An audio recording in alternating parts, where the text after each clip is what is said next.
Paper आ जाएंगे। अरे नहीं नहीं नहीं, ऐसा नहीं होगा। ऐसा नहीं होगा बेटा, ऐसा नहीं होगा। इतना डिमोटिवेट नहीं होना। मत हो डिमोटिवेट। सॉल्यूशन निकालेंगे अपन। बोलिए।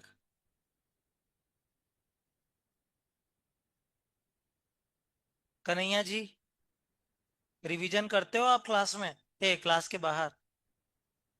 ऐसा झूठ मूठ का ही बोल दिया कर मेरा दिल रखने के लिए कि करता हूँ सर।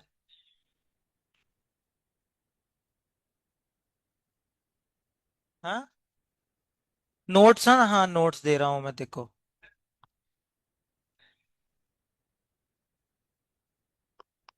ले उसको नोट्स दे दे।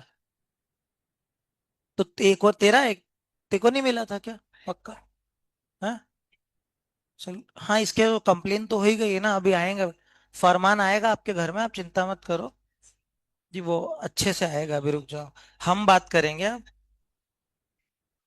हमारे पास बहुत तरीके हैं, अब ऐसे नहीं सुधर रहे हो ना। नाटा सर से ही बात हो गई है हमारी इस बारे में। अब आप थोड़ा सा स्ट्रिक्ट माहौल करना ही पड़ेगा हमको। वहां देखना, 3 3 बार लिखने की सजा दे दी है मैंने अब उनको। अब नहीं छोड़ूंगा मैं। आरंभ वन में। टेस्ट तो कल ही है ना उनका। तुम्हारा तुम्हारा परसों है, उनका कल है। हाँ जी दोस्तों, मेरी बात सुनो, थोड़ा सा बचा था, फिर मैं आपको लिखवा दूंगा फट। अरे कैसा चल रहा है यार ये। मेरी बात सुनो। नयन और यति आए थे बेटा। मैं एक बार इसका ओवरव्यू दे दूं, मैंने क्या मतलब। अक्षर छोटे हो गए। एक मिनट। कोई बात नहीं, बाकी तुम नोट्स से थोड़ा देखने की कोशिश करो। देखो, पूरा जो मैंने बताया था ना, मैं अगर इसका क्रक्स दे दूं ना तो यही है कि पहले प्राइवेटाइजेशन बिल्कुल नहीं था, पब्लिक सेक्टर ज्यादा थे। पब्लिक सेक्टर का मतलब क्या होता है? गवर्नमेंट वाले सेक्टर जिसमें गवर्नमेंट की ज्यादा चलती है। पब्लिक सेक्टर में क्या क्या आता है? जैसे डिपार्टमेंट हो गए गवर्नमेंट के, या फिर गवर्नमेंट के बैंक हो गए, जिसपे गवर्नमेंट का ज्यादा कंट्रोल है, गवर्नमेंट वाली कंपनियां वगैरह हो गई। इस सब को अपन क्या बोल रहे थे? प्राइ पब्लिक सेक्टर। गवर्नमेंट कंपनी का जो है, मैं आपको एक सीन बता देता हूँ। एक मेरे को एक बात समझ में नहीं आ रही, तुम लोगों ने एमपी बोर्ड से किया है सीबीएसई, तो एमपी बोर्ड में company, private company, public company कुछ नहीं आता है क्या? Public company, private company, government company, ये सब एमपी बोर्ड में है या नहीं? 11th की बात कर रहा हूँ मैं। नहीं, 11th में कुछ पढ़ा था? Public company, private company, government company क्यों ही आती? तो फिर मैं मतलब ये सिर्फ उसमें ही है क्या? सीबीएसई में? देखो सुनो, मैं ना एक चीज बता देता हूँ। मैंने गवर्नमेंट कंपनी कल बताया था। देखो गवर्नमेंट कंपनी क्या होती है? एक कंपनी है, मान लो उस कंपनी का नाम है एबी प्राइवेट लिमिटेड या लिमिटेड। अब समझो, अगर इस पे गवर्नमेंट ने कितना होल्ड कर रखा है, 51% या उससे ज्यादा इसके शेयर्स अगर खरीद रखे रखे हैं ना, तो इसको अपन क्या बोलते हैं? गवर्नमेंट कंपनी बोलते हैं। अब मेरी बात समझना कि कैसे खरीद रखे हैं। मैंने 11th वालों को तो बता दिया था, लेकिन आपको मैं एक बार और बता रहा हूँ मतलब मैं आप एक बार और क्या, पहली बार बता रहा हूँ क्योंकि आपने पहले नहीं पढ़ रखा। देखो, गवर्नमेंट का मतलब क्या होता है? सेंट्रल गवर्नमेंट, या फिर स्टेट गवर्नमेंट, या फिर वन और मोर स्टेट गवर्नमेंट, मतलब एक स्टेट गवर्नमेंट प्लस दूसरी स्टेट गवर्नमेंट, मतलब कैसा भी कॉम्बिनेशन आप बना सकते हो। सबको ही गवर्नमेंट बोला जाता है। सेंट्रल गवर्नमेंट मतलब हमारे देश की जो केंद्र सरकार है, केंद्र सरकार मतलब मोदी गवर्नमेंट। और राज्य सरकार मतलब स्टेट गवर्नमेंट मतलब महाराष्ट्र की सरकार, एमपी की सरकार, राजस्थान की सरकार। इन सबको स्टेट गवर्नमेंट बोलते हैं। क्या वैसे कान में बात बोल रहा है तू ऐसी उसकी? यार इधर सुन ले। हैं? यार बेटा, क्या ले सकते हैं पेपर? क्या टीप के टेस्ट लेते रहते हो तुम लोग यार, सही में। सुनो, है टेस्ट क्या नहीं दे? ईमानदारी से दो ना। सेंट्रल गवर्नमेंट, स्टेट गवर्नमेंट, मेरी बात सुनो।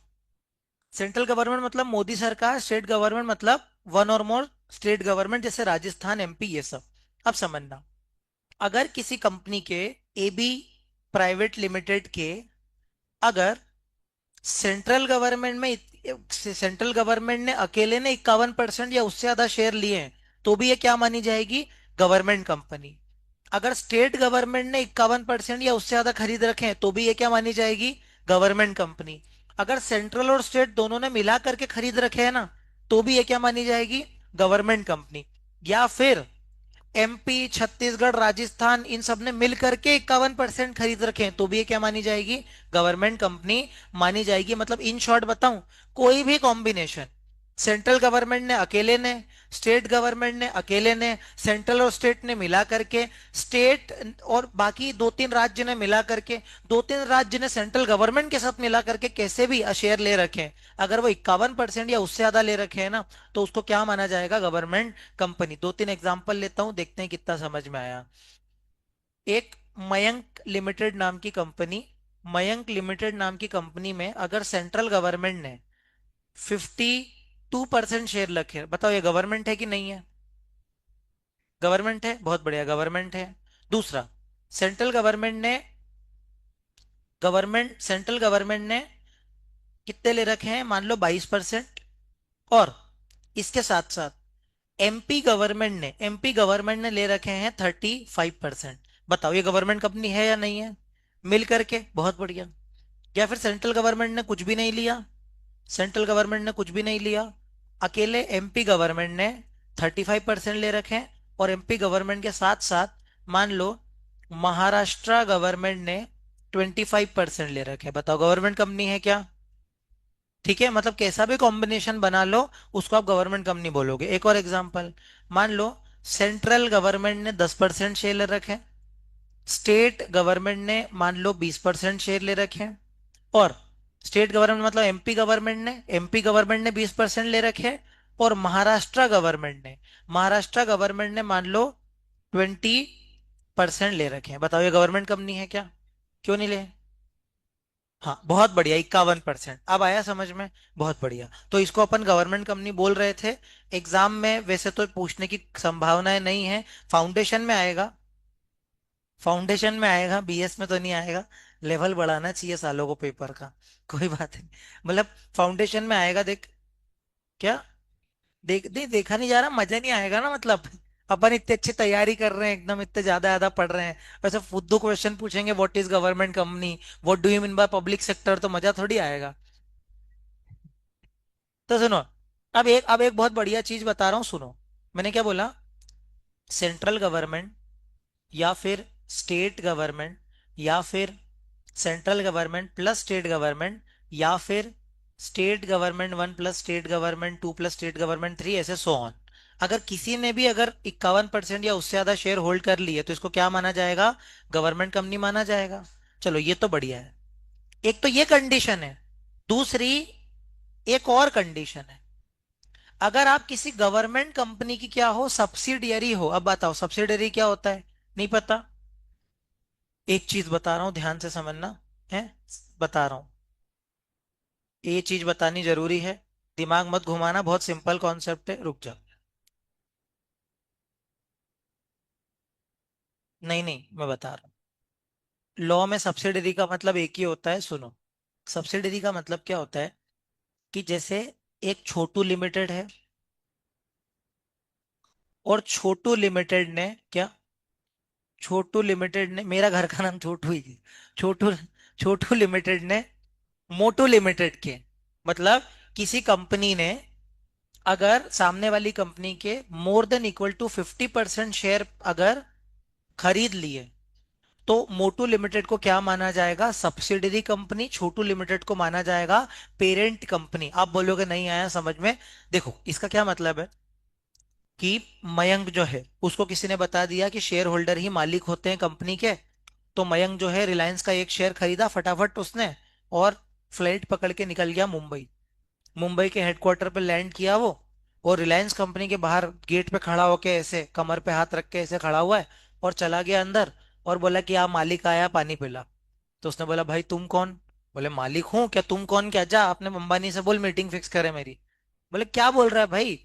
तो उन्होंने बोला भाई एक बात बता, ये मेरी बुक है, उस बुक में साफ साफ लिखा हुआ है, देख। जो शेयर होल्डर होता है, जो शेयर शेयर लेता है ना, वो मालिक होता है, मालिक। देख मालिक लिखा है इस पे, तो मैं मालिक हुआ ना, देख मेरे पास एक शेयर है रिलायंस का।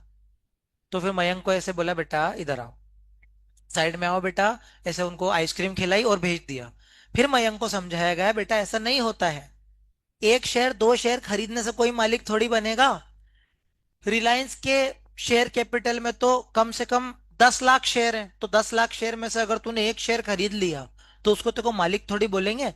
मयंक को बोला हमने कि मयंक तेको ज्यादा शेयर खरीदने पड़ेंगे, तो मयंक बोला कितने ज्यादा, मतलब कितने। उसने बोला देख भाई, वो बोल रहा है 10% खरीद लूँ तो काम हो जाएगा, मैंने बोला नहीं। 20% खरीद लूँ तो काम हो जाएगा, बोला नहीं। 30% खरीद लूँ तो काम हो जाएगा, नहीं। 40 नहीं, बोला नहीं। कितने खरीदूं, बोले बेटा कम से कम 50%। मोर मोर देन इक्वल टू 50%, मतलब अगर तेको किसी कंपनी को अपनी सब्सिडरी बनानी है ना, तो देखो मोर देन इक्वल टू 50% से ज्यादा शेयर खरीदने पड़ेंगे। तो मयंक को समझ में आया, मयंक ने बहुत मेहनत करी और एक बार फाइनली इतने पैसे जोड़ लिए कि वो रिलायंस को खरीदने पहुंच गया। और रिलायंस के मान लो 50% से ज्यादा 52% शेयर खरीद लिए। अब शेयर ये रिलायंस किसके कदमों पे नाचेगी, मतलब किसके इशारों पे नाचेगी? मयंक की कंपनी के इशारों पे। मयंक जैसा बोलेगा अंबानी को वैसा करना पड़ेगा, क्योंकि मयंक की कंपनी क्या बन गई?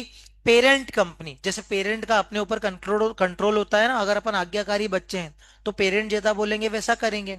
तो पेरेंट्स का हम पे कंट्रोल होता है ना, इसीलिए इसका नाम पड़ गया पेरेंट। मैं पेरेंट हूं, पालक हूं मैं, माता पिता है ये उसके।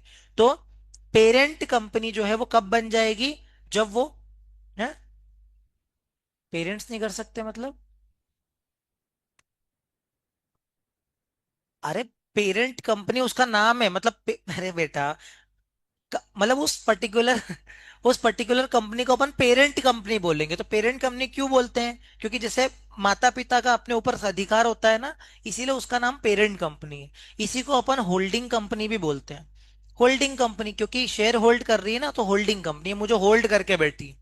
तो चाहे वो पेरेंट कंपनी बोलो, चाहे वो होल्डिंग कंपनी बोलो, दोनों का मतलब सेम होता है। अब पेरेंट कंपनी अगर सब्सिडेरी के, ये जो सब्सिडरी कंपनी है ना, इसके अगर more than equal to 50% share लेकर के बैठी है, तो हम इसको क्या मान लेंगे? हम इसको मान लेंगे सब्सिडेरी कंपनी। मतलब ये बेटा है और उसके पिताजी कौन है? Parent company. अब जैसे पिताजी बोलेंगे वैसा ही बेटे को करना पड़ेगा। इसको बोलते हैं बेटा सब्सिडरी और पेरेंट।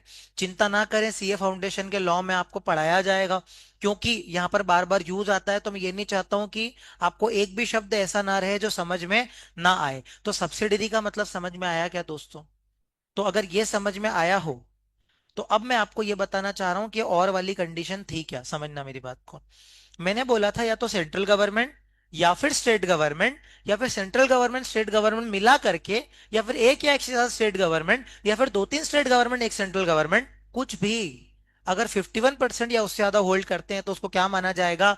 गवर्नमेंट कंपनी माना जाएगा। या फिर अब आपको समझ आ जाएगा, अगर आप किसी गवर्नमेंट कंपनी की सब्सिडरी हो तो भी गवर्नमेंट माना जाएगा। मतलब अगर मयंक लिमिटेड गवर्नमेंट कंपनी है, मयंक लिमिटेड क्या है? गवर्नमेंट कंपनी, और उसकी सब्सिडरी है कन्हैया लिमिटेड, तो कन्हैया लिमिटेड को डीम्ड क्या मान लिया जाएगा? इसको भी गवर्नमेंट कंपनी मान लिया जाएगा। क्योंकि ऐसा होता है ना, जैसी संगति वैसे ही आप बन जाओगे।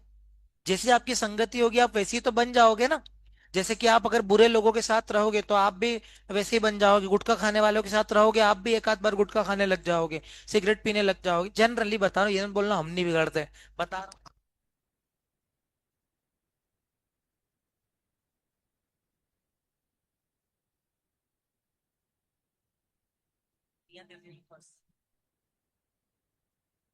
हाँ जी।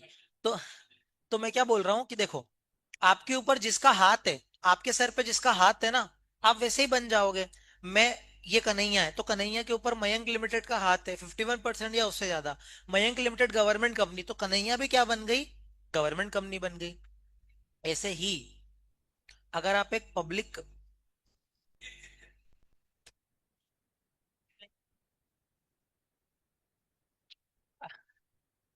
सुनो इधर सुनो, अगर आप एक पब्लिक कंपनी हो तो आपकी सब्सिडरी को भी क्या मान लिया जाएगा? Public company. अब आप बोलो पब्लिक कंपनी क्या होती है? आया आता है क्या है समझ में? पब्लिक कंपनी क्या होती है, प्राइवेट कंपनी क्या होती है? कोई बात नहीं बेटा, रुक जाओ बेटा, तो थोड़ा थोड़ा बेसिक बताने दो, नहीं तो आपके सर से ऊपर से जाएगा। सुन यार, 11वीं में क्यों नहीं पढ़ाया ये सब इन लोगों ने? सुन, मेरी बात सुनो, बहुत सिंपल है ये। यहाँ तक आया समझ में गवर्नमेंट कंपनी क्या होती है? तो पब्लिक तो और सिंपल है, देखो। दो तरीके कंपनी होती है, एक होती है प्राइवेट कंपनी, एक होती है पब्लिक कंपनी, एक होती है प्राइवेट कंपनी, एक होती है पब्लिक कंपनी। प्राइवेट कंपनी की डेफिनेशन में क्या लिखा हुआ है कि भाई ये क्या करेगी पता है,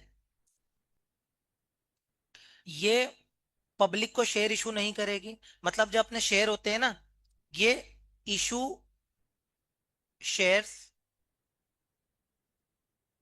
टू पब्लिक नहीं करेगी, नहीं करेगी। ये किसी भी तरीके से पब्लिक को अपने शेयर्स इशू नहीं करेगी। जैसे कि हम तीन चार लोगों ने मिल करके कंपनी बनाई। आप लोगों को सेपरेट लीगल एंटिटी कुछ मालूम है क्या कि ये सब? अच्छा, ये सब पढ़ाया ही नहीं क्या? कोई बात नहीं, कोई बात नहीं, कोई बात नहीं, मैं पढ़ाऊंगा, मैं करवाऊंगा, आप चिंता मत करो। मेरी बात सुनो। अगर हम तीन चार लोगों ने मिल करके कंपनी बनाना चाही तो हम कंपनी बना सकते हैं, लेकिन अगर हमने एक प्राइवेट कंपनी बनाई तो हम प्राइवेट ही रहेंगे। मतलब हम ज्यादा ऐसा नहीं करेंगे कि हम जो है वो पब्लिक के पास चले जाएं, पैसे वैसे लेने चले जाएं। क्या हो गया इसको यार? हम हम पब्लिक के पास नहीं जाएंगे पैसे लेने के लिए, हम आपस में ही क्या करेंगे, कंट्रीब्यूशन वगैरह कर लेंगे। मतलब हम प्राइवेट कंपनी है। हम जो है वो अपने शेयर किसी और को ट्रांसफर भी नहीं करेंगे, और हम पब्लिक से इनविटेशन वगैरह भी नहीं लेंगे। मतलब पब्लिक को ऐसा इनविटेशन नहीं देंगे कि हमारे यहाँ और हमारे शेयर को सब्सक्राइब करो। हम प्राइवेट कंपनी है। लेकिन पब्लिक कंपनी क्या होती है? पब्लिक कंपनी जो है वो पब्लिक से पैसा उठा सकती है। पब्लिक कंपनी जो है वो क्या कर सकती है, जनरल पब्लिक से पैसा उठा करके उनको शेयर इशू कर सकती है। आप इजीली अपने शेयर इधर से उधर ट्रांसफर कर सकते हो। जैसे कि मैंने रिलायंस का शेयर खरीदा, मैंने इसको बेच दिया, उसने किसी और को बेच दिया, क्योंकि वो पब्लिक कंपनी है, कर सकती है। तो ये प्राइवेट पब्लिक होता है। तो बस आपको इतना ध्यान रखना है कि अगर कोई पब्लिक कंपनी और उसकी सब्सिडी कोई प्राइवेट है ना, तो इसको भी पब्लिक मान लिया जाएगा। बस बाकी आपको इतना ज्ञान की जरूरत नहीं है, बस मैं गवर्नमेंट कंपनी बताना चाह रहा था। गवर्नमेंट कंपनी मतलब किसी भी कंपनी के अगर गवर्नमेंट ने 51% या उससे ज्यादा शेयर ले रखे हैं तो हम उसको क्या बोलेंगे, गवर्नमेंट कंपनी बोलेंगे। और फिफ्थ गवर्नमेंट में कौन कौन आएगा, सेंट्रल गवर्नमेंट या फिर state government, central government state government दोनों मिला करके, या एक से ज्यादा स्टेट गवर्नमेंट, कोई भी किसी भी प्रोपोर्शन में अगर कितने होल्ड करता है, 51% या उससे ज्यादा होल्ड करता है, तो उसको क्या मान लिया जाएगा, गवर्नमेंट कंपनी मान लिया जाएगा। और अगर गवर्नमेंट की कोई सब्सिडरी है तो भी क्या मान लिया जाएगा, गवर्नमेंट मान लिया जाएगा। तो मैं इतना जो राम कहानी क्यों बता रहा था पता है? ये राम कहानी में इसलिए बता रहा था क्योंकि देखो, जो पब्लिक सेक्टर होता है ना, मेरी बात सुनो ध्यान से। जो पब्लिक सेक्टर होता है ना, जो पब्लिक सेक्टर होता है, उस पब्लिक सेक्टर में गवर्नमेंट कंपनी भी तो आती है। गवर्नमेंट कंपनी भी क्या होती है, पब्लिक सेक्टर में ही आती है, क्योंकि गवर्नमेंट का हाथ होता है ना। तो गवर्नमेंट कंपनी का मीनिंग समझ में आना चाहिए था आपको, इसीलिए मैंने इतनी राम कहानी सुनाई।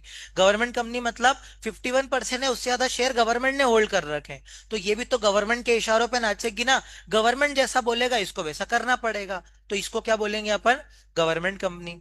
प्लस जो गवर्नमेंट के डिपार्टमेंट वगैरह होते हैं, अब गवर्नमेंट के डिपार्टमेंट कौन कौन से, रेलवे का डिपार्टमेंट, पोस्ट ऑफिस डिपार्टमेंट, इसके अलावा और क्या है, डिफेंस, अपनी जो आर्मी है, पुलिस डिपार्टमेंट, ये सब गवर्नमेंट ही तो है। कलेक्टर ऑफिस, पासपोर्ट वाला डिपार्टमेंट, आधार कार्ड का ऑफिस, ये सब क्या है, गवर्नमेंट के डिपार्टमेंट। तो ये भी तो पब्लिक सेक्टर ही हुए।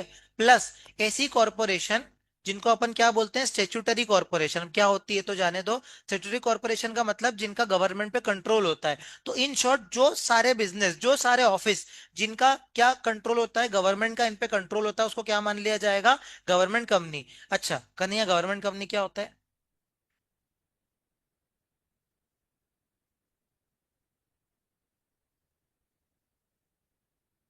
मेरे भैया तेरे को कुछ दिक्कत है ना तो मुझसे पर्सनली शेयर कर ले।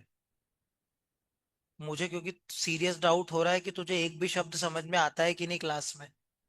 तो कुछ परेशानी है तो बताना, मैं सॉल्व करूंगा, किसी को नहीं बताऊंगा।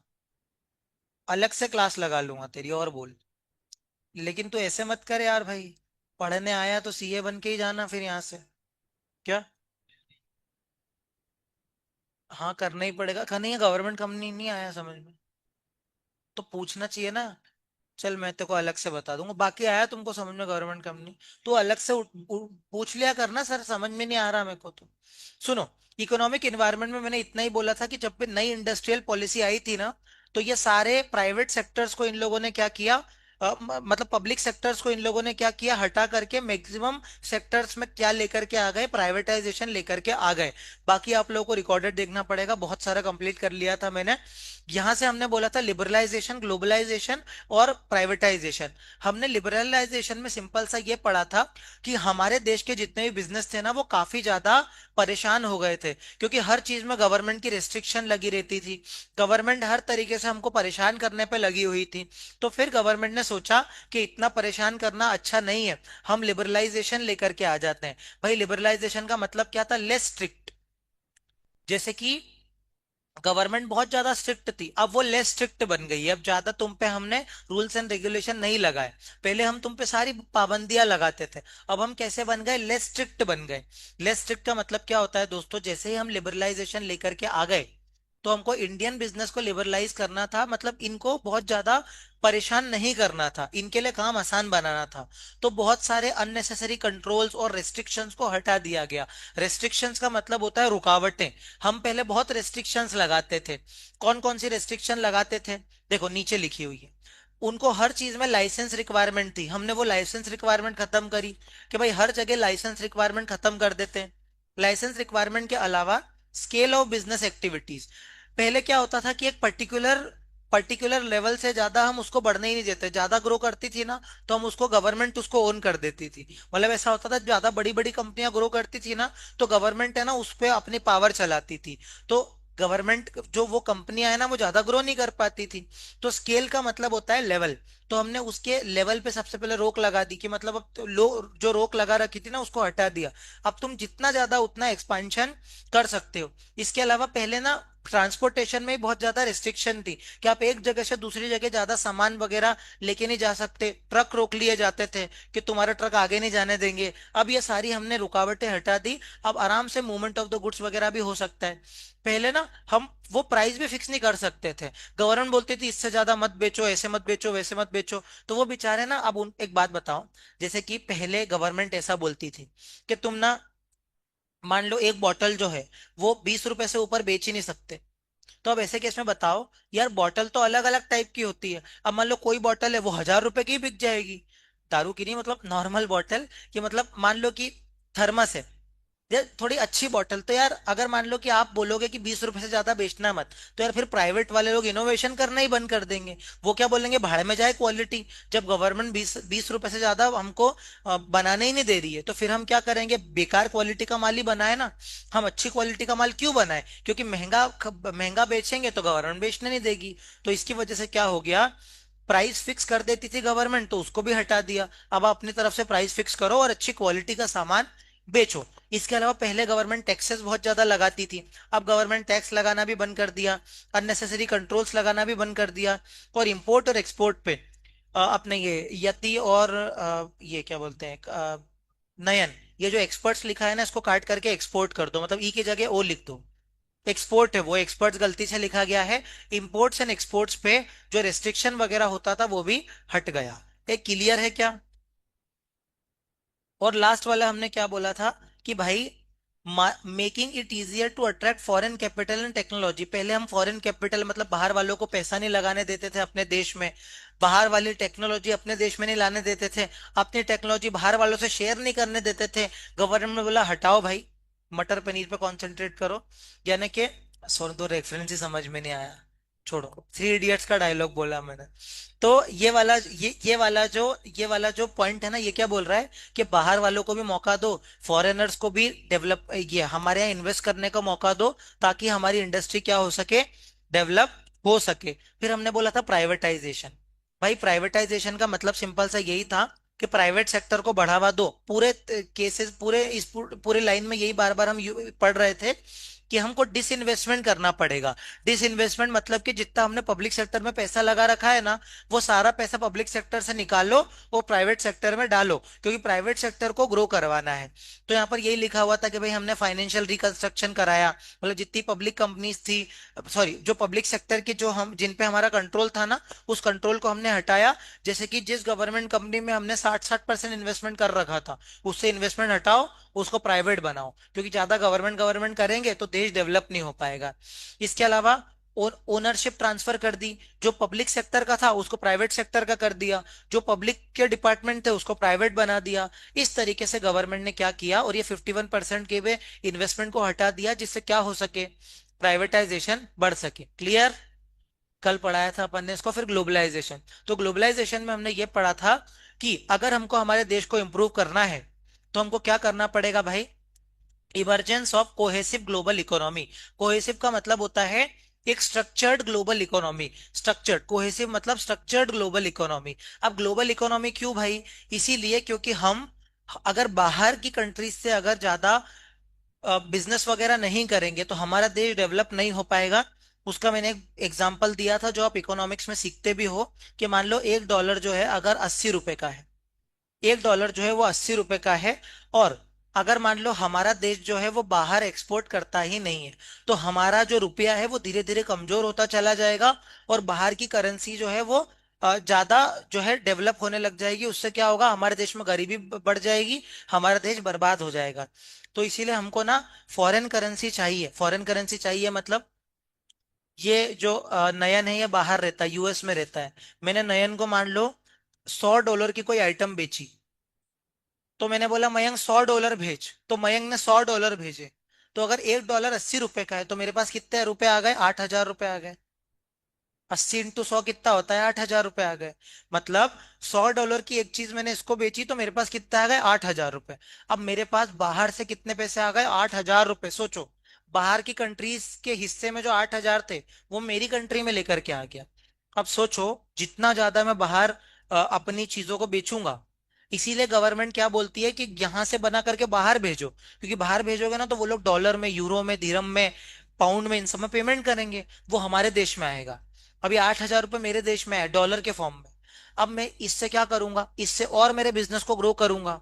मैं और ज्यादा इंडस्ट्रीज खोलूंगा, और ज्यादा फैक्ट्रीज खोलूंगा, और ज्यादा प्रोडक्शन करूंगा, और धीरे धीरे क्या होगा, हमारा रुपया जो है, क्योंकि हमारी इकोनॉमी जो है स्ट्रांग होगी, हमारे पास रिसोर्सेज आएंगे, हमारे पास अच्छी मशीन टेक्नोलॉजी आएगी, हम ज्यादा खर्चा कर पाएंगे, हम ज्यादा सैलरी बांट पाएंगे। ज्यादा सैलरी बांट पाएंगे तो लोग ज्यादा खर्चा कर पाएंगे। ओवरऑल पूरी इकोनॉमी क्या हो जाएगी, ग्रो हो जाएगी। लॉजिक समझ में आया कि आपको मैंने क्या बोला? तो इसीलिए ग्लोबलाइजेशन तो सबसे जरूरी था।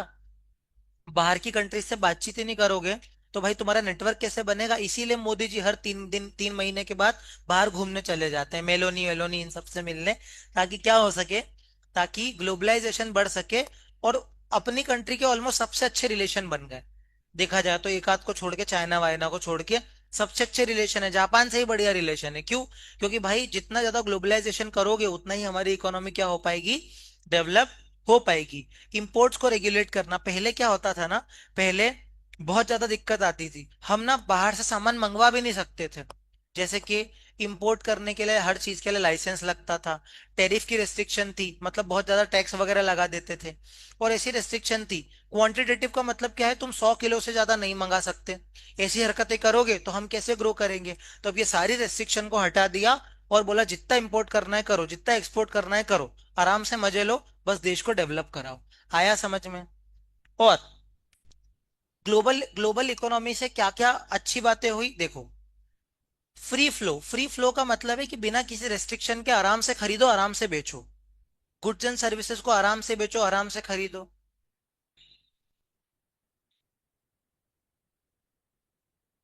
एब्सेंट की, एब्सेंट की कंप्लेन तो इसकी और इसकी जानी चाहिए, बाकी तो रेगुलर है। तेरी गई है ना, कोई बात नहीं है, बोल दे।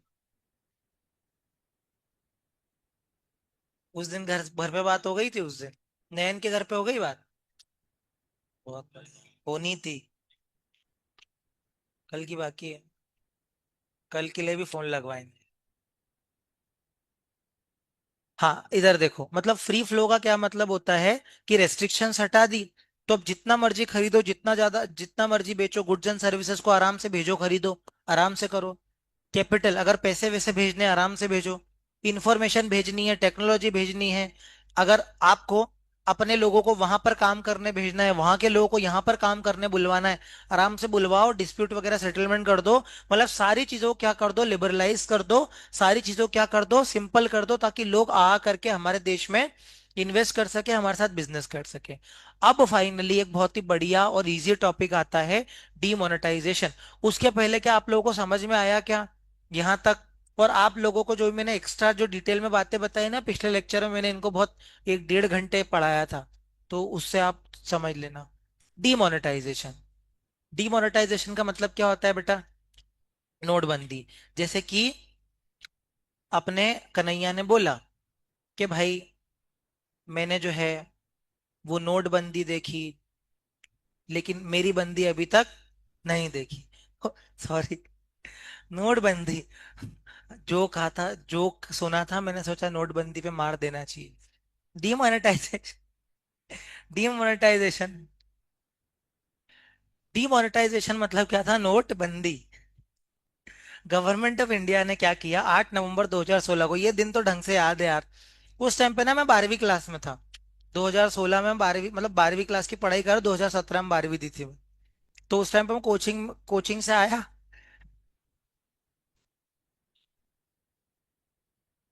बहुत जल्दी हो गया क्यों? 2017 मार्च में एग्जाम दी थी ना मैं। 2017 में रिजल्ट आया।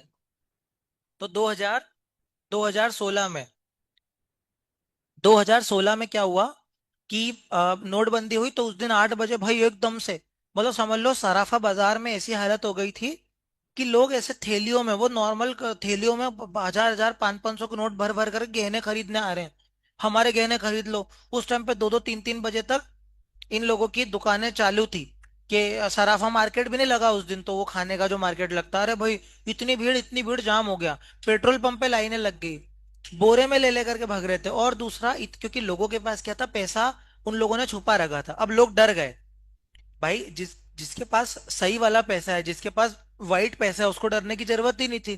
जैसे अपन ने भी अपनी मम्मियों का देखा होगा, किसी ने डब्बे में से पैसे निकाले, ऊपर की पेटियों में से जितने लेन देन के पैसे थे इतने इकट्ठे कर दिए मम्मियों ने। फिर अपन ने जा जा करके उसको जमा करवाए, है ना? एक एक दिन में 2500 ही निकालने दे रहे थे। ये सारी चीजें, आप तो बहुत छोटे थे 2016 में। तो 2016 में ये सारे काम हुए थे। तो 2000 ऐसा क्यों किया भाई, मतलब 500 और 1000 के नोट क्यों बंद कर दिए? क्योंकि बहुत ज्यादा करप्शन बढ़ रहा था। लोगों ने क्या कर रखा था कि इनकम टैक्स की चोरी कर करके और बाकी टैक्सेस की चोरी कर करके बहुत सारे पैसे जो है वो अपने अलमारियों में भर रखे थे। मतलब इतना ज्यादा न्यूज में आ रहा था कि इतनी बड़ी टंकी में ऊपर भरे, ऐसे पानी भरते ना जिस टंकी में, उस पर टंकी में पैसे भर रखे थे। मतलब इतना ज्यादा कालाबाजारी हो रही थी। इसके अलावा आतंकवादियों को पैसे भेजे जा रहे थे ये वाले, जो 500 और 1000 के नोट होते हैं ना।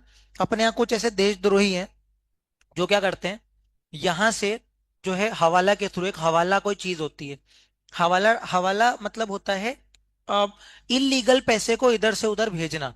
जैसे कि मेरे पास अभी 1 करोड़ रुपए बैग में पड़े हुए हैं, तो मैं, एक आदमी आएगा, धीरे से लो ये बैग, उठ सरका करके लेकर के चले जाओ। हवाला ट्रांजैक्शन मैंने खुद देखा है, वो ऑन कैमरा नहीं बोल सकता, बताऊंगा आपको। हवाला ट्रांजैक्शन में क्या हुआ कि एक बैग लेकर के गया बंदा, फिर एक बैग लेकर के गया, फिर किसी और को दिया। फिर वो इलीगल तरीके से क्या कर रहा है, एक कंट्री से दूसरी कंट्री में वो बॉर्डर के थ्रू पता नहीं कैसे सेटिंग करके बाहर पैसा भेज रहा है। और बाहर अपने 1000 500 के नोट यूज हो रहे हैं किस चीज के लिए? ये हथियार वगैरह खरीद करके अपने ही वाले देश वालों को मारने के लिए। तो ये टेररिस्ट फाइनेंसिंग बहुत ज्यादा बढ़ रही थी। पाकिस्तान में अपने भर भर के बोरे, भर भर के नोट्स पाए गए थे 1000 500 के। अब जैसे ही एक बार मोदी गवर्नमेंट ने बोला कि भाई और बहनों आज रात 8 बजे से 1000 500 के नोट मान्य ही नहीं होंगे, तो सब खत्म हो गया। सबको टेंशन हो गया। बिल्कुल बोल सकते हैं भाई, और बोला ही सही, किया ही था। 8 नवंबर को किसी को नहीं बताया और एकदम से बोल दिया अब आपको 31 दिसंबर तक का टाइम है, चुपचाप अपने नोट बदलवा लो। और तो और, अगर आपको लगता है काला धन है, चुपचाप डिक्लेयर कर दो, टैक्स जो बनता है दो, और चुपचाप चले जाओ। बोल दिया था भाई कि देखो 40% 50% टैक्स भर दो, मतलब आधा पैसा गवर्नमेंट रखेगी, आधा पैसा तुम रखो। हम टैक्स का आधा परसेंट रख रहे हैं। और अगर हमने पकड़ लिया, वो तो अगर तुम आगे रह करके आ गए तो तुमको कुछ बच ही रहा है ना। लेकिन अगर हमने पकड़ लिया तो पूरा तो लेंगे ही सही, उसके अलावा 10-20% उल्टा पेनल्टी भी ले लेंगे तुमसे। तो इसलिए फिर बहुत सारे लोगों ने सरेंडर भी किया, है ना? हम है, जला दिया था। और बाकी हमारे तो बैंक अकाउंट है, तो हमने डायरेक्टली अपने बैंक अकाउंट में पैसा जमा कर दिया, अपना तो वाइट पैसा था। तो ऐसा हुआ था नोटबंदी के टाइम पे, तो ये वाला एक टॉपिक बना दिया, कुछ नहीं है भाई। डीमोनेटाइज्ड का मतलब क्या होता है? जो मनी इन सर्कुलेशन होता है ना, मनी इन सर्कुलेशन को अबॉलिश कर देना। अबॉलिश का मतलब खत्म कर देना, तो अपन वर्ड का यूज करेंगे मनी इन सर्कुलेशन। जो मनी इन सर्कुलेशन है मतलब जो अभी नोट चल रहे हैं, जो 2000 का नोट अब मनी इन सर्कुलेशन नहीं है, 2000 का नोट भी बंद हो गया है। 2000 के नोट को अगर कोई दोगे तो कोई नहीं लेगा, लेकिन 500 का नोट मनी इन सर्कुलेशन है। तो इसीलिए विथ इमीडिएट इफेक्ट जो है, ceasing to be a legal tender. अब ये बहुत इंपॉर्टेंट है, ceasing to be a legal tender. ये मोदी जी ने भाषण में यूज भी किया था कि लीगल टेंडर नहीं रहेंगे हमारे नोट। लीगल टेंडर का मतलब ये होता है कि कानून नहीं, कानूनन नहीं, अब गैर कानूनी हो गए, अब ये चलेंगे ही सही। सीज का मतलब है रुक गए हैं, खत्म हो गए हैं। तो मतलब अब ये सीज हो गए, लीगल टेंडर नहीं रहे। और 86%, this led to 86% of the money in circulation invalid. इसका क्या मतलब है पता है? जितना भी मनी इन सर्कुलेशन था ना, जैसे 10 का नोट, 2 रुपए के, 3 रुपए के सिक्के, 103 क्या सॉरी, 1 रुपए के, 2 रुपए के, 5 रुपए के सिक्के, 20 रुपए के नोट, 50 रुपए के नोट, 100 रुपए के नोट, तो ये सब बंद हो गए। ये सॉरी, ये सब चल रहे थे, और 500 और 1000 के नोट। तो मनी इन सर्कुलेशन 500 1000 के टोटल 86% थे। मतलब बाकी के 14% ही नोट थे, 10 रुपए के, 2 रुपए के, 5 रुपए के, 50 रुपए के। बाकी सारे नोट कितने के थे? 1000 और 500 के। तो 86% नोट क्या हो गए? इनवैलिड हो गए। मजे लो, अब कुछ नहीं कर सकते। तो काफी लोगों ने, पता है, हार्ट अटैक से मर गए, कई लोगों ने आत्महत्या कर ली। अब मेरे को लगता है कि इतने बेवकूफ लोग हो, इसमें आत्महत्या करने की कौन सी बात है? मेरे को बताओ। अल्टीमेटली जान ही ले ली तुमने तो अगर तुमने खुद की ही जान ले ली है तो फिर पैसे का करोगे क्या? अचार डालोगे क्या? और कमाल की बात तो यह है कि देखो, एक है ना, इस दुनिया की हिपोक्रेसी बताता हूँ, थोड़ा सा फिलोसॉफिकल बात है लेकिन समझना। किसी व्यक्ति के पास थे 1000 करोड़ रुपए, वो हो गया बर्बाद। अभी उसके अकाउंट में 10 करोड़ रुपए हैं। बताओ गरीब है कि अमीर है? तो अमीर है तो जी ना भाई आराम से। हमारे पास तो 1 करोड़, 1 करोड़ छोड़ो, 1 लाख भी नहीं है। एक सोचो, अगर हमारे बैंक अकाउंट में कोई 10 करोड़ छोड़ो, 1 करोड़ भी दे दे, तो हमें तो मजा आ जाएगा। अब सोचो 10 करोड़ में आत्महत्या कर रहा है। इसीलिए लालच बोलते हैं ना, बुरी बला है, कि जितना है उसमें। अब इसका ये मतलब नहीं काम मत करो, जितना है उतने में खुश रहो। जैसे ना, मेरे को तो एक समोसा और चाय पीने में खुशी मिल जाती है। मतलब मेरे को खुश रहने के लिए ज्यादा चीजें नहीं चाहिए, टू बी ऑन। आपने भी देखा होगा कि आप भले ही कितने 5 स्टार में खाना खा लो, जो वो क्रिकेट खेलने के बाद जो दोस्तों के साथ सेव परमल मिला के खाते थे, वैसी खुशी मिलती ही नहीं है। अभी भी आपने देखा, अभी तो आप बच्चे ही हो खैर, लेकिन बता दो कि जो हंसी मजाक करने में, और जैसे नॉर्मल आप कुछ नहीं कर रहे हो कि सेव परमल मिला के ही खा रहे हो, उसमें भी खुशी मिल जाती है। इसलिए ये लोग जो है, इन लोगों ने आत्महत्या कर ली थी, कितना गलत करा। तो ये एक बात है कि संतुष्ट रहना जरूरी है जीवन में। तो ऐसा ही बहुत सारे लोग बर्बाद हो गए थे। In other words, restriction were placed on the convertibility of the domestic money. अब ये ना इतनी टफ टफ लैंग्वेज याद नहीं करना है कि रेस्ट्रिक्शन और कन्वर्टिबिलिटी का मतलब क्या होता है। मैं आपको सिंपल करके समझाता हूँ, उस पूरे पैराग्राफ में लिखा क्या था। मनी इन सर्कुलेशन क्या हो गया? इनवैलिड। मतलब जो 1000 एंड 500 के नोट सर्कुलेशन में थे, वो इनवैलिड हो गए। अब हम ट्रांसफर नहीं कर सकते। मतलब ट्रांसफर नहीं कर सकते मतलब मैं दुकान के पास जा करके उससे सामान नहीं ले सकता उसका। मतलब ट्रांसफरेबिलिटी क्या हो गई? रिस्ट्रिक्ट हो गई। ट्रांसफर करना क्या हो गया? प्रतिबंधित हो गया। बस ये लिखा हुआ है। और उसने क्या बोला कि जितना मनी इन सर्कुलेशन था ना, उसका 86% पैसा क्या हो गया?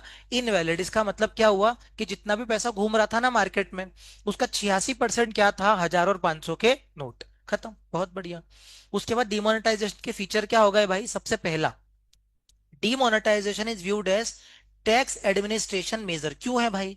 इसीलिए क्योंकि बहुत सारे लोगों ने टैक्स की चोरी करी थी। टैक्स की चोरी करते तभी तो पैसा, एक बात आता तो सुन, टैक्स कब लगता है? जब अपन इनकम कमाते हैं, ठीक है? तुम इनकम डिक्लेयर ही मत करो, मतलब तुम अकाउंट से पैसा मत लो, तुम कैश में पैसा ले लो। कैश में पैसा ले लो तो फिर क्या होगा? तुम जो है बच जाओगे। अब ऐसा आपके दिमाग में भी आया होगा कि फिर लोग इनकम टैक्स क्यों पे करते हैं। बहुत सिंपल है, देखो। अपना जो कन्हैया है, अब समझा रहा हूं तो अच्छे से समझाता हूं ना। कन्हैया है, कन्हैया जो है, वो वैसे कितने कमाता है पता है? 1 महीने के 1 करोड़ छाप लेता है, धंधा मस्त चल रहा है उसका। 1 महीने के 1 करोड़ छाप लेता है, लेकिन इनकम टैक्स वालों के सामने पता क्या है? शर्ट को फाड़ करके, सर बहुत गरीब हूं मैं तो, मतलब सर लोग ऐसे करते सही में भी, ऐसे शर्ट को दे फाड़ी, सर मैं तो बहुत गरीब हूं, मैं तो महीने के 10,000 कमा लूं तो बहुत बड़ी बात है। ऐसा लोग करते हैं। अब ये, अब कैसे गवर्नमेंट की नजरों से कैसे बचा? तो कन्हैया ने बोला लोग पागल हैं क्या टैक्स भरते हैं? मैं काम करता हूँ ना, लोगों से कैश में पेमेंट ले लेता हूँ। कौन सा मेरे को लोग देख रहे हैं कि मैंने कितने पैसे लिए, वो सारे पैसे कैश में ले लूंगा। थोड़े बहुत 10 1 हजार की इनकम ऑनलाइन बता दूंगा, बोल दूंगा इतना ही पैसे कमाता हूं मैं तो क्या हुआ पता है, कन्हैया कमाता तो 10 हजार है ना, मतलब पूरे साल के कितने हो गए, 1,20,000 रुपए। अब एक बात बताओ, 1,20,000 रुपए, 1.5 लाख रुपए अगर कन्हैया कमाता है, तो फिर ये 10 करोड़ की गाड़ी में कैसे घूम रहा है कन्हैया, फिर 50 करोड़ के बंगले में कैसे घूम रहा है कन्हैया। तो ऐसे फिर दिमाग लगाते हैं ना लोग भी कि एक बात बताओ, तुम पैसा कमा करके करोगे क्या, अचार डालोगे क्या। एक बात बताओ, अगर तुम पैसा कमा करके झोपड़ी में रह रहे हो तो फिर क्या मतलब, तो कन्हैया पैसा खर्च तो करेगा ना। तो इनकम टैक्स डिपार्टमेंट व्यक्ति कहाँ खर्च कर रहा है, उस पर नजर रखते हैं। आप समझे कि क्यों टैक्स भरना जरूरी, कैसे पकड़ते हैं। वो पूरा दिमाग लगाएंगे कि यार ये व्यक्ति जो है ये कमा रहा है, वो बोल रहा है कि यार पूरा 2 लाख भी नहीं कमा पाता हूँ 1 साल के, तो फिर कायदे से इसको किराए के मकान में रहना चाहिए। 50 करोड़ की खोली कहाँ से खरीदी इसने इतनी बड़ी, पूछेंगे। वो बोले नहीं, फिर उसमें भी अगर कन्हैया बोलने लग जाए कि नहीं सर वो तो क्या है कि मेरे पिताजी ने दी थी मेरे को, तो बच्चा अपन पिताजी क्या करते थे, अब अपने पापा के हिस्से निकालेंगे वो। अच्छा पिताजी क्या करते तुम्हारे, बोले अरे वो तो वो अगर उनकी भी इनकम हो तो उन्होंने टैक्स चोरी करी थी क्या। वहां तक पकड़ लेंगे, मतलब आपके पूरे जान पहचान तक चले जाएंगे, कहाँ से पैसा आया तुमको। वो बोलेंगे अरे मेरे दोस्त ने दिया, तुम्हारा दोस्त ज्यादा अमीर है, दोस्त के पास पहुंच जाएंगे। ये मान लो उसने बोला कि ये मेरे को इसने दिया, मयंक ने। तो मयंक को देखेंगे, मयंक इतना पैसा आ रहा है तो हमको भी दे दे पैसे। बोले क्या, तूने पैसे दिए उसको, बोले नहीं मैंने तो कुछ नहीं दिया, फिर इसके पास जाएंगे, झूठ क्यों बोल रहा है। ऐसे पकड़ लेंगे। और अनडिस्क्लोज्ड इनकम है ना तो उस पर टैक्स लगा देंगे। इसीलिए आप ऐसा नहीं कर सकते कि पैसा जो है वो रख रखो और इनकम टैक्स ना भरो। गवर्नमेंट के पास हर चीज की तरकीब है कि वो आपसे टैक्स वसूल कर सके। इसीलिए अपन ने रेड मूवी देखी है, तो रेड मूवी में कैसा होता है भाई, वो कहीं से भी हर जगह से सोने के टिक्के वो और लोग ऐसा करते हैं, पता है, उन्होंने सोने की 2 ईंटें बनवाई, कसल में लोग ऐसा करते हैं। हमने इनकम टैक्स में देख रखी, ये जो प्रैक्टिकल घटना थी। 2 इनकम टैक्स की वो बनवाई, दो गोल्ड की ईंटें बनवाई। अब बताओ गोल्ड की ईंटें कितनी भारी होगी, एक ईंट कितने की होती, कम से कम कितने, 1 किलो, 1 किलो से ज्यादा की होती है, 1 1.5 किलो। आप सोचो 2 किलो सोना दबा रखा है, 1 तोला सोना कितने का, भी 1 लाख का हो गया है। आप सोचो मतलब 1 किलो सोना, और वो मतलब एक 10 ग्राम की कितनी कीमत है, तो वो कितने हो गए, कुल मिला के 100 लाख रुपए। 1 करोड़ रुपए, हाँ 100 लाख मतलब 1 करोड़, 1 करोड़, 2 करोड़, 2 करोड़ रुपए सिर्फ ये 2 ईंट में ही समा गए। अब उसने क्या किया, दीवार में रखा, उसके वो ईंट पत्थर से ऐसे दीवार बनवा दी। अब किसको मालूम है कि इसके 2 ईंट के अंदर सोना गड़ा हुआ है। लोग ऐसे काम करते थे। तो इनकम टैक्स वाले दीवारें तोड़ तोड़ करके देखते थे कि सोने की ईंट है क्या, ये सब काम करते थे। तो पहला, सबसे पहला फीचर क्या आया दोस्तों, पहला आया डीमोनेटाइजेशन में टैक्स की तो बल्ले बल्ले हो गई, टैक्स मिल गया गवर्नमेंट को। और जो टैक्स इवेजन करते थे, टैक्स इवेजन का मतलब टैक्स की चोरी करते थे। टैक्स इवेजन का मतलब होता है जो टैक्स की चोरी करते थे ना, अब वो हम टॉलरेट नहीं करेंगे, एक्सेप्ट नहीं करेंगे, तुम्हारी हरकतें सुधार लो, अब हम इसको एक्सेप्ट नहीं करेंगे। टॉलरेट का मतलब होता है झेलना, तो हम तुम्हारी ये हरकतें नहीं झेलेंगे, टैक्स इवेजन करोगे तो पकड़े जाओगे। इसके अलावा tax administration channelising saving, channelising saving का मतलब क्या होता है कि फाइनली जो पैसा है ना, जो चोरी का पैसा था, वो फाइनली हमारे देश, हमारी सिस्टम के पास वापस आ गया। अब हम उसको क्या करेंगे, वापस से जो है टेररिस्ट फाइनेंसिंग में या टैक्स चोरी करने ही नहीं देंगे। तो क्या हुआ, वापस चैनलाइज हो गया। चैनलाइज का मतलब वापस से वो पैसा ब्लैक का व्हाइट बन गया। और उसके बाद हमने क्या बोला, less cash, cash light economy बना दी। और कैश लाइट इकोनॉमी कैसे बनाई, 2016 के बाद ही ऑनलाइन पेमेंट आए थे। कभी देखा आपने, देखना, उसके पहले ना ये क्यूआर कोड कभी देखा ही नहीं था, 2016 के पहले कुछ नहीं चलता था। ये बता, 2016 ना एक ऐसा ईयर था जहाँ पे बहुत अच्छे अच्छे रिफॉर्म हुए थे। 2016 में जियो भी आया था, और जियो के टाइम पे डिमोनेटाइजेशन भी हुआ था। हाँ, क्योंकि 2015-16 से जब मेरे को याद है ना, उस टाइम पे तो भाई कुछ चलता ही नहीं था। इवन 2015 के बाद ही यूट्यूब भी बहुत ज्यादा ग्रो किया था, उसके पहले यूट्यूब भी ग्रो, मतलब 2016 में बहुत अच्छी अच्छी ग्रोथ की चीजें हुई थी। तो यहाँ, और 2017 में जीएसटी आ गया, ये वाले ग्रोथ ईयर्स थे इंडिया के लिए। तो डिमोनेटाइजेशन हुआ, और उसके बाद फिर ऑनलाइन पेमेंट, क्यूआर कोड तो उसके बाद भी नहीं आया था शायद। दो 2017-18 के बाद क्यूआर कोड आया था, 2016 में तो क्यूआर कोड नहीं चलते थे। पहले वो ऑनलाइन पेमेंट पूरा वो डाल के यूपीआई आईडी करके कुछ करते थे, नंबर नंबर डाल के, फिर उसके बाद क्यूआर कोड आ गए। तो ये कब आया, जब हमारे देश में क्या बना, जो है ये डिमोनेटाइजेशन हुआ और लेस कैश या फिर कैश लाइट इकोनॉमी बनाई गई। अब इसके नॉर्मल इम्पैक्ट लिखे हुए हैं कि भाई मनी इंटरेस्ट रेट जो है, सबसे पहले कैश ट्रांजैक्शन रिड्यूस हो गए, बैंक डिपॉजिट इंक्रीज हो गए, लोगों ने बैंक में पैसा जमा करना शुरू किया। 2016 के पैसे बैंक में इतने ज्यादा पैसा जमा नहीं करते थे लोग, मतलब अपने पास छुपा छुपा के रखते थे, कौन जाएगा बैंक में जमा करवाने। तो उस टाइम पे अपने ही पेटियों में भर भर के रखते थे। आजकल आपने ये भी देखा होगा, आजकल बच्चे गुल्लक में ही पैसे जमा नहीं करते हैं। मतलब बहुत कुछ बदल गया है। जब मैं छोटा था ना भाई, गुल्लक के पैसे मजे आ जाते थे कि पहले अपन ने गुल्लक में 10 रुपए 5 रुपए डाले, फिर साल भर वेट करता था मैं, और एकदम से गुल्लक फोड़ी, इतने सारे पैसे, फिर उससे कुछ खरीद लिया, नए कपड़े नए साइकिल लेकर के आ गए। अब तो बच्चे करते ही नहीं है सारी चीजें। तो पहले लोग ना नोट ज्यादा जमा करते थे। हैं?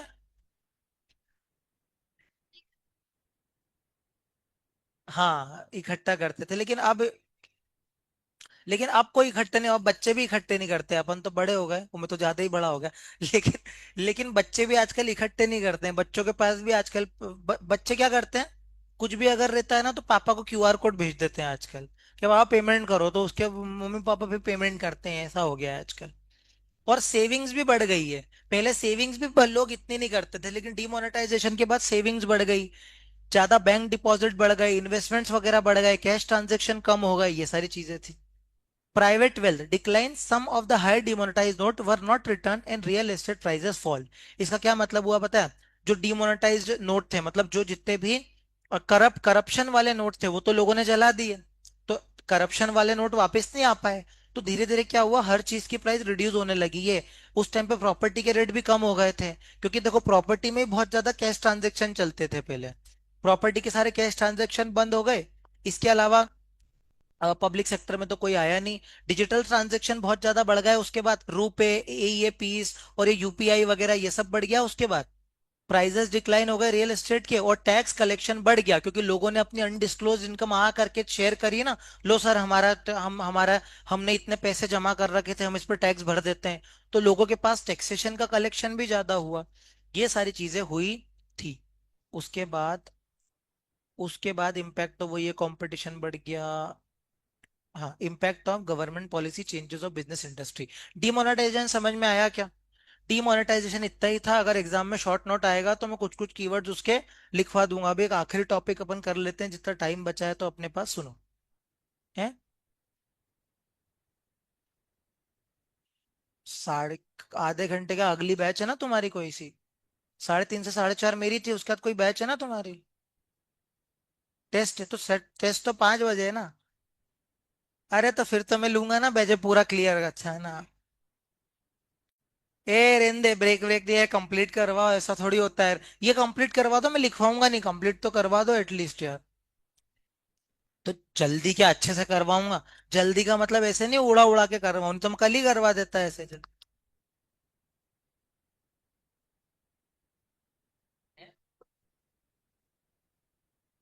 स्पीड पे चल रहा था। तो समझ में आया था कि नहीं तुमको? नहीं आया था? तो बोलना चाहिए ना, अब आ गया समझ में? ऐसा बोल दिया करो यार, मैं ज्यादा स्पीड में जाऊं तो, इसलिए मैं डरता हूँ ज्यादा स्पीड में पढ़ाने में। हाँ जी। ये वाला जो पॉइंट है ना, ये क्या बोलता है देखो, impact of government policy changes on business and industry. ये वाला जो पॉइंट है ना, ये क्या बोल रहा है कि जब गवर्नमेंट की पॉलिसी, मतलब गवर्नमेंट के नियम चेंज हो जाते हैं ना, तो बिजनेस पे और इंडस्ट्री पे क्या इम्पैक्ट आता है, मतलब क्या फर्क आता है। पहला, कंपटीशन बढ़ जाता है। कंपटीशन कैसे बढ़ेगा? Changes in the rules of industry licensing, entry of foreign firms Indian market, competition बढ़ा देती है। इसका क्या मतलब है, समझना मैं क्या बोल रहा हूँ। पहले, एक एग्जांपल के तौर पे, पहले जो इंश्योरेंस, समझना मेरी बात। अरे यार, आज भी पानी आना चालू हो जाएगा। हम्म। कल तो, हाँ, कल तो गाड़ियां भी बहुत ज्यादा फंस रही थी। देखो ये क्या, इंश्योरेंस कंपनी में हम क्या बोल रहे हैं, पहले क्या था, इंश्योरेंस कंपनी जो थी वो सिर्फ गवर्नमेंट ओन्ड थी। मतलब पहले गवर्नमेंट ही इसको चलाती थी, गवर्नमेंट ही इंश्योरेंस कंपनी की मालिक थी। मतलब इंश्योरेंस मतलब क्या होता है, कि तुम प्रीमियम दो, अगर तुम्हारा नुकसान वगैरह हो गया तो हम तुमको उसका कॉम्पनसेशन दे देंगे। Life insurance, medical insurance, car insurance, ये सारे इंश्योरेंस होते हैं ना। तो पहले एक ही प्लेयर था, और इसका लाइसेंस लेना ही बहुत ज्यादा मुश्किल था, गवर्नमेंट से लाइसेंस लेना बहुत ज्यादा डिफिकल्ट था। अब गवर्नमेंट ने क्या किया, गवर्नमेंट ने बोला कि प्राइवेट सेक्टर भी आ सकता है इंश्योरेंस बिजनेस में। अब जैसे ही प्राइवेट सेक्टर इंश्योरेंस बिजनेस में आया, मजे आ गए। अब क्या हुआ, बहुत सारे लोग आ गए ना। जैसे पहले मुझे अकेले को इंश्योरेंस का लाइसेंस दे रखा था गवर्नमेंट ने। अब गवर्नमेंट ने क्या बोला, अब हर कोई क्या कर सकता है, इंश्योरेंस बिजनेस कर सकता है किस, तो आप सबने इंश्योरेंस कंपनी खोल ली। अब जैसे मेरा अकेले की दुकान, मतलब मेरा अकेले का ऑफिस था इंश्योरेंस का, इधर केशव की दुकान, इधर अपने कन्हैया की दुकान, वो सामने मयंक अलग ही घूर घूर के देख रहा है मेरे को दुकान। इसके अलावा यति वगैरह सब, ये अपने नयन ने ऊपर बड़े बड़ा सा ऐसा फ्लोर बना दिया पूरे इंश्योरेंस का। अपना कपिल है, कपिल ने तो पूरी इंडस्ट्री खड़ी कर दी इंश्योरेंस की। आसपास इंश्योरेंस ही इंश्योरेंस हो गया। अब एक बात बताओ, पहले मैं अपनी मन मानी चला सकता था, पहले गवर्नमेंट जो है उसने मेरे को लाइसेंस दिया था, मेरा कंपटीशन बढ़ गया ना। जब तुम लाइसेंस रिक्वायरमेंट को क्या कर दोगे, लिबरलाइज कर दोगे, जब दूसरे लोगों को भी आने का मौका दोगे। इवन मान लो ये कपिल जो है ये फॉरेन से आया, तो ये फॉरेन से मतलब फॉरेन वाले लोग भी हमारे इंडिया में आकर के अगर बिजनेस करने लग गए, तो कंपटीशन कितना बढ़ जाएगा। जैसे आज के जमाने में हर जगह कितना ज्यादा कंपटीशन है, जितने ज्यादा लोग आएंगे, जितनी ज्यादा पॉपुलेशन बढ़ेगी, जितना बाहर वाले लोगों को अपन यहाँ पर मौका देंगे, उससे क्या बढ़ जाएगा, कंपटीशन बढ़ जाएगा। जैसे पहले क्या था, सीए करने वाले बच्चे कम थे, अब सीए करने वाले बच्चे बहुत ज्यादा, तो सीए में कंपटीशन भी बढ़ गया है। पहले गिने चुने बच्चे सीए करते थे, आजकल जब से कि कोचिंग इंडस्ट्री, एडवर्टीजमेंट ज्यादा बढ़ा है, तो सब सीए करने के लिए आ गए। तो सीए में कंपटीशन बढ़ गया, क्यों, क्योंकि लोग आ गए। तो इसीलिए जब ज्यादा प्लेयर आएंगे, जैसे कि एक बात बताओ, अगर सीए में ऐसा नियम हो जाए कि 12वीं में जिसके 70% से नीचे है वो सीए नहीं कर सकता, मान लो ऐसा है, जैसे आईआईटी में होता है। आईआईटी में कुछ ऐसा होता है कि आपको ट्वेल्थ में 75% से ऊपर लाने पड़ेंगे, अगर उससे नीचे आए ना तो आपको आईआईटी, भले आपका सिलेक्शन हो गया तो भी आपको आईआईटी नहीं मिलेगा। वो बहुत स्ट्रिक्ट रूल है, लेकिन अपने यहाँ नहीं है।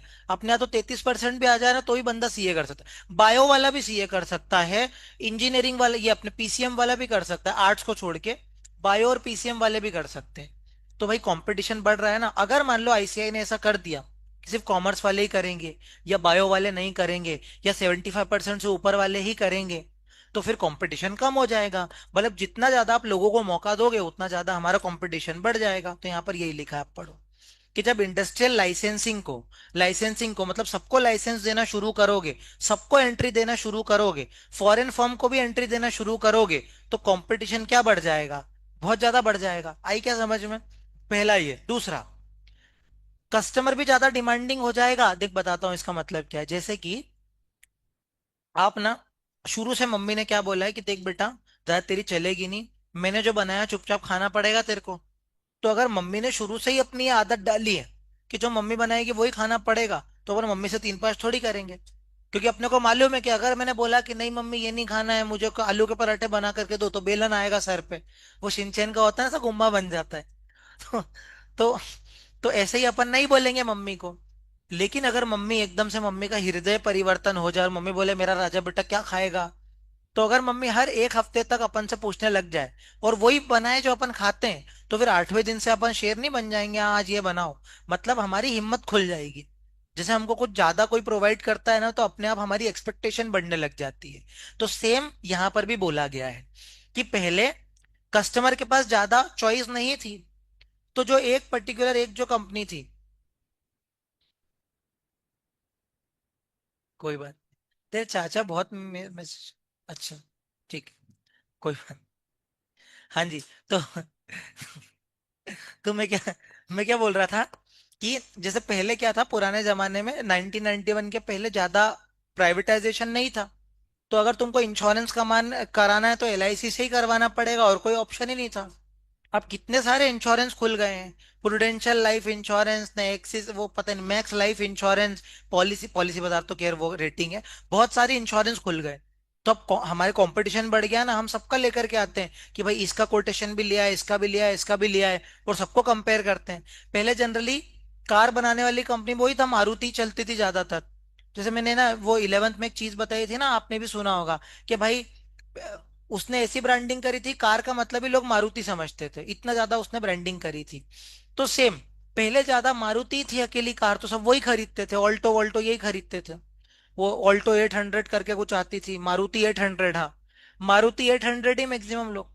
ओमनी, वो भी पुरानी कार, पहले वेन भी बहुत चलती थी, ज्यादा ऑप्शन नहीं थे, तो वो वही खरीदते थे। अब तो क्या है भाई, इतने 100 तो ऑप्शन हो गए गाड़ियों के, ये खरीद लो वो खरीद लो। मतलब जितना ज्यादा ऑप्शन आएंगे उतना कस्टमर क्या हो जाएगा, कस्टमर की आदत बिगड़ेगी। ऐसे बोलते हैं ना, बहन जी इसकी ज्यादा वो है, पूरी मत करो इच्छाएं, ये लड़का बिगड़ जाएगा, डिमांडिंग हो जाएगा ज्यादा, हाथ से निकल जाएगा, का नहीं है। तो वैसे ही जब कस्टमर वेल इन्फॉर्म्ड हो जाए, मतलब कस्टमर के पास ज्यादा इंफॉर्मेशन पहुंच जाती है, जैसे कस्टमर को पता चल गया कि अरे अब तो इतनी सारी कंपनियां कार बना रही है, तो हमको हमारे पास आएगा कि तुम ज्यादा दाम क्यों ले रहे हो। जैसे होता है ना कि कपड़ा मार्केट में, अरे सर वो तो इतने की दे रहा है भैया, वो जीन्स 500 की दे रहा है, आप 700 की क्यों दे रहे हो, अरे लो आप भी ले जाओ। तो ज्यादा अगर लोग रहेंगे तो फिर ज्यादा कंपटीशन बढ़ेगा और ज्यादा डिमांड भी बढ़ जाएगी। तीसरा, टेक्नोलॉजिकल इन्वायरमेंट भी तो चेंज होगा।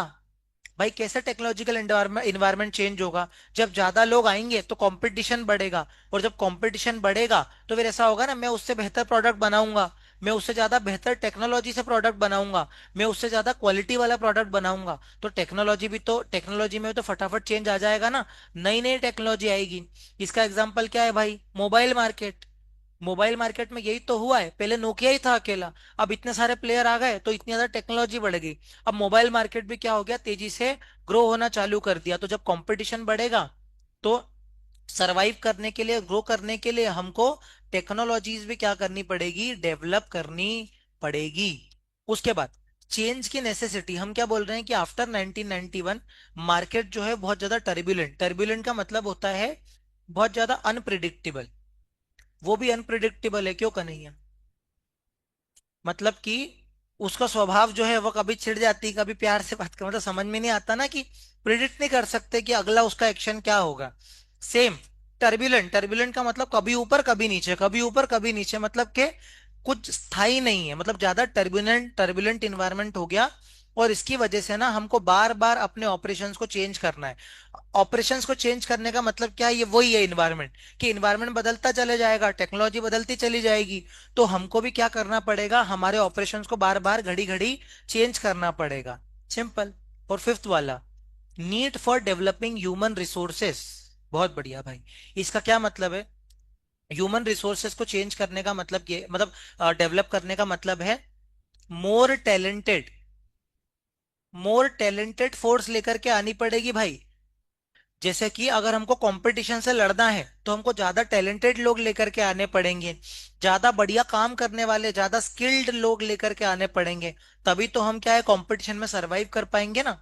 तो ग्रेटर कमिटमेंट के साथ और ग्रेटर कॉम्पिटेंस के साथ लोगों को लेकर के आना पड़ेगा। कॉम्पिटेंस का मतलब होता है टैलेंटेड लोग, और कमिटमेंट का मतलब होता है एकदम जुझारू लोग जो मतलब काम कर सकते हैं। जैसे कि हमारे पास अपने पास दो एम्प्लॉई है, एक है अपने ये केशव है और दूसरा ये कपिल है। तो केशव बहुत मेहनत से काम कर रहा है, और केशव जो है वो तो 2 घंटे एक्स्ट्रा भी रुक जाता है, लेकिन कपिल जो है जैसे ही 6 बजती है घड़ी देखता है कि सर जाऊं क्या। तो अच्छा, मैंने बोला बहुत एग्जाम्पल होगा, आप किसी का एग्जाम्पल दो। तो अगर मान लो एक व्यक्ति जो है वो बार बार घड़ी की तरफ देख रहा है और ज्यादा मतलब काम ठीक से नहीं कर रहा है, काम चोरी कर रहा है, मतलब वो कमिटेड नहीं है। कमिटमेंट का मतलब होता है कि यार बहुत हम अच्छे से काम करेंगे, कमिटमेंट के साथ काम करेंगे। और उसके बाद लास्ट के 2 पॉइंट में, ओहो इफिशिएंट होना चाहिए, बहुत बढ़िया। मार्केट ओरिएंटेशन, मार्केट ओरिएंटेशन का मतलब ये होता है कि आप वो प्रोडक्ट बनाओ, वैसे प्रोडक्ट बनाओ, वैसी सर्विस प्रोवाइड करो जो कस्टमर की रिक्वायरमेंट को मीट करें। अब जैसे कस्टमर को चाहिए स्मार्टफोन, कस्टमर को चाहिए स्मार्टफोन, तुम बना रहे हो कीपैड मोबाइल, भाई कैसे चलेगा। कस्टमर को चाहिए स्मार्टफोन, तुम बना रहे हो कीपैड मोबाइल, कैसे चलेगा भाई। कस्टमर को स्मार्टफोन चाहिए, कैमरा वाला मोबाइल चाहिए, तुम ये रेडियो वाला कीपैड मोबाइल बना रहे हो, कौन खरीदेगा। मतलब फर्म को जो प्रोडक्शन करना है ना, वो मार्केट के हिसाब से, मार्केट ओरिएंटेड होना चाहिए, कस्टमर की रिक्वायरमेंट के हिसाब से होना चाहिए। कस्टमर की रिक्वायरमेंट मीट करो। ऐसा नहीं कि तुम जो है कुछ भी प्रोडक्ट बना दो जो कस्टमर को चाहिए ही नहीं। भाई अभी जो है वो नई वाली जीन, मान लो नई तरीके की जीन्स का मार्केट है, और तुम वो रंग बिरंगी फालतू सी वो जीन्स बना रहे हो तो कौन खरीदेगा। तुमको ऐसी जीन्स बनानी चाहिए जो अभी कस्टमर की डिमांड में हो। और लास्ट वाला point, loss of budgetary support to the public sector, ये भी एक इंपॉर्टेंट चीज है। पहले क्या था, गवर्नमेंट बहुत ज्यादा गवर्नमेंट डिपार्टमेंट को प्रमोट करती थी, पब्लिक सेक्टर पे बहुत ज्यादा पैसा वगैरह लगाती थी। लेकिन अब जैसे कि गवर्नमेंट को पता चला कि नहीं भाई, प्राइवेट सेक्टर ज्यादा अच्छे से परफॉर्म कर सकता है, तो पब्लिक सेक्टर को ना उन्होंने बजटरी सपोर्ट प्रोवाइड करना, पैसा देना बंद कर दिया। The budgetary support given by the central government to public sector decline हो गया कंसिडरेबल एक्सटेंट तक।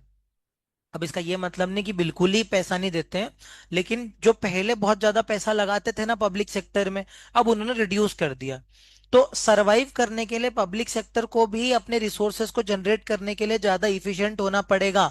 मतलब इनको भी अपनी जो इफिशिएंसी है, अपनी जो परफॉर्मेंस है, उनको बढ़ाना पड़ेगा, ताकि क्या हो सके, ये भी कंपटीशन में आगे बढ़ सके पब्लिक सेक्टर, और रिसोर्सेज को प्रॉपरली यूटिलाइज कर सके। अब मेरे को एक बात बताओ, ये चैप्टर टफ था क्या? क्या? वो पॉइंटर्स का वो डायग्राम बना रखा है एक्चुअली। जो मैंने पॉइंटर्स नीचे पढ़ा है ना, उनकी हेडिंग हेडिंग लिख रखी है, देख, नेसेसिटी फॉर चेंज वगैरह, सिर्फ डायग्राम है। बाकी ये वाला जो चैप्टर है ना, इसका मैं जो है इसके नोट्स लिखवा दूंगा आपको, क्योंकि अब अपन ने जहां तक भी लिख लिया उसके बाद के अपन नोट्स लिख लेंगे, तो चीजें इजी हो जाएगी। क्या? स्टार्टिंग से लिखा ही नहीं क्या? शुरू का कुछ कुछ लिखवाया था क्या? पुराना चैप्टर पूरा लिखवा दिया था, ये नहीं लिखा ना, कोई बात नहीं। तो मैं इसके लिखवा दूंगा, या लिख करके प्रोवाइड करूँ, तू जैसा भी हो ठीक है, लिखवा दूंगा मैं। एक बात बताओ, इसका टेस्ट कब रखें? अभी चैप्टर 2 का ही टेस्ट नहीं रखा। चैप्टर 2 का परसों है, तो इसका टेस्ट मंडे को रख लो, तो वेंसडे को रख लो। मैं आज लिख के कल दे दूंगा, बोलो अब।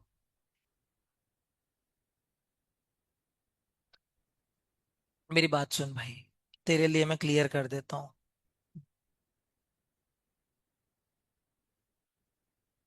मेरी बात सुनो, मेरी बात सुनो, मजाक मजाक से तो हट जाओ। एक जेन्युइन चीज बता रहा हूँ। मेरे को मयंक ने क्या बोला कि आप अपने हैंड रिटन नोट्स में ना कीवर्ड्स कीवर्ड्स लिख देते हो, आप पूरा कंटेंट नहीं लिखते हो। मुझे एक छोटी सी बात का जवाब दो, कि अगर मैं इन नोट्स से भी ज्यादा ज्यादा लिख करके दे दूंगा, तो फिर वो शॉर्ट नोट्स किस काम के बचेंगे, मेरे को तो ये समझा दो। बेटा, मेरी बात सुन। जो मैं उसको शॉर्ट में इसलिए लिखता हूं ताकि आप जब ये नोट्स को पढ़ो, आलस वालस नहीं है, पढ़ाने का तरीका है वो। ये नोट्स आपने सामने रखे, ये नोट्स मोर देन सफिशिएंट है, ये जो कंटेंट है इतना ही अपने को एग्जाम में लिखना है। ये वाला फुल नोट्स है, वैसे ये भी बहुत शॉर्ट में है।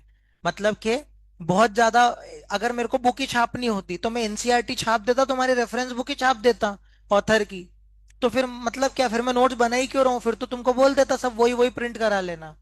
बेटा, प्रोफेशनल एकेडमी है तो उस तरीके से काम होगा ना। मैंने ये जो नोट्स है ना, अब ये कहीं से भी मैंने अगर कॉपी करे हो ना, तो मेरे को बता दो कि सर आपने यहाँ से कॉपी करे। अब ये मत बोलना कंटेंट, मतलब उसका जो टॉपिक है वो तो सेम ही होगा ना, लेकिन कंटेंट को लिखने का, प्रेजेंट करने का तरीका पूरा अलग है ना। ये मेहनत से नोट्स बनाए हुए हैं भाई। ये पहले नोट्स बनाता हूँ, एनसीईआरटी और रेफरेंस बुक को साथ में रख के फिर नोट्स बनाए, समझना मेरी बात को। अब उस नोट्स को शॉर्ट में इसलिए लिखता हूं ताकि तुम ये देखो, उसके बाद थोड़ा सा आसान भाषा में शॉर्ट शॉर्ट में लिख रखा है, ताकि तुम वो पढ़ो, उसके बाद शॉर्ट में तुम्हारा रिवीजन हो जाए। अल्टीमेटली आंसर तो खुद से ही लिखना पड़ेगा ना। बोले तू मुझको क्या चाह रहा है कि ये नोट्स अगर 12 पेज के, तो हैंड रिटन नोट्स 15 पेज के बना करके दूं एकदम डिटेल में? अगर तुम वो चाह रहे हो तो मैं वैसा कर देता हूँ, मैं कोई दिक्कत नहीं है। अगर चाहिए तो बिल्कुल मैं कर दूंगा, मतलब डिटेल में लिख के दे दूंगा। लेकिन अगर वो डिटेल में लिख ही दिया तो फिर डायरेक्टली वो ही दूं ना, फिर ये क्यों दे रहा हूं मैं? समझा मैं क्या मतलब? ये जो है ना, ये मैंने हाथ से नहीं लिखा हुआ, लेकिन खुद से बनाया हुआ है। समझ रहा है क्या बोल रहा हूँ? खुद से बनाए हुए नोट्स हैं, कहीं से टिपे नहीं है, खुद से बनाए हैं। अब खुद से बनाए का ये मतलब नहीं कि एक एक खुद का टॉपिक बनाया, टॉपिक तुम्हारा ही है, लेकिन उसको शॉर्ट में लिखा। तो ये नोट्स हैं मेन काम के।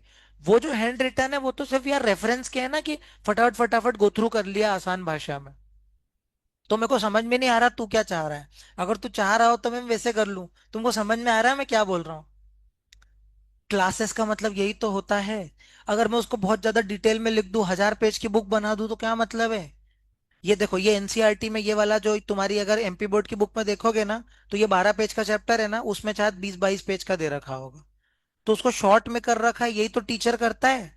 शॉर्ट में चीजों को डिलीवर करके रिवीजन करवाना, यही तो मेरा काम है। अगर मैं भी उतनी बड़ी बुक बना दूं तो फिर मैं क्यों मेहनत कर रहा हूँ, बुक ही दे दूंगा ना डायरेक्टली। तो चाह क्या रहा है? बोले देख, वो जो बुक है ना, सुन, वो वाले नोट्स ऐसे हैं, बताता हूँ।